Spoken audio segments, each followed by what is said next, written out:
L'exercice d'introduction numéro 3, c'est pour voir quelles informations on peut obtenir avec la lecture du graphique d'une fonction.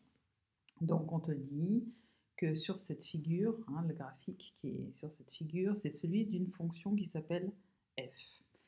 On te dit que les points, donc le point A ici, il a pour abscisse -2 et son ordonnée vaut 0. C'est indiqué dans les informations. Donc tu sais que ce point-là, il a pour abscisse -2 et pour ordonnée 0. Ce point-là, il a pour abscisse -1 et pour ordonnée 5. Le point C, son abscisse, là, tu n'arrives pas à la lire correctement. Eh bien, tu sais qu'en fait, la valeur de cette abscisse, la valeur exacte, c'est 3 moins radical 5 sur 2 et que son ordonnée, c'est 0. Si on ne t'avait pas donné cette information-là, tu ne pouvais pas la lire avec le graphique. Le point D, c'est donc son abscisse, elle vaut 5 tiers, et son ordonnée, ici on pourrait avoir l'impression que c'est moins 4,5. Eh bien en fait, on voit que c'est pas moins 4,5, mais c'est moins 121 sur 27. Si on ne te donne pas cette information, tu ne peux pas la deviner. Donc ici, l'ordonnée du point D, elle n'est pas égale à moins 4,5. Sa valeur exacte, c'est moins 121 sur 27.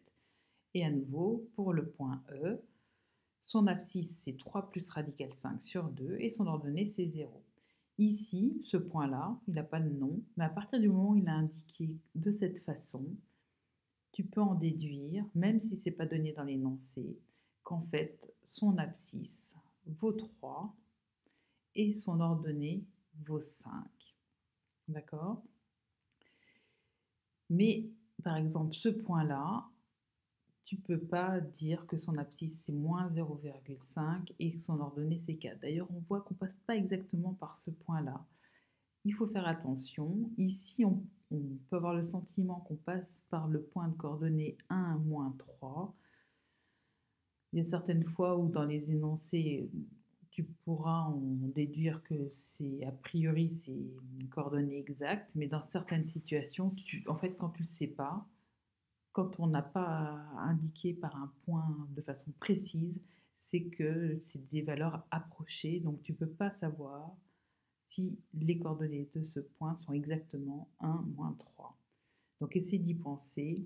Certaines fois, on fait de l'abus de langage, on met un égal pour valeur exacte, mais en fait, il faut avoir en tête que c'est une valeur approchée quand c'est par lecture graphique, sauf quand tu as des informations qui sont données dans l'énoncé et qui te précisent que ce que tu lis, tu peux avoir les valeurs exactes des coordonnées par exemple du point C parce qu'elles te sont données dans l'énoncé. Donc ça, c'est très important.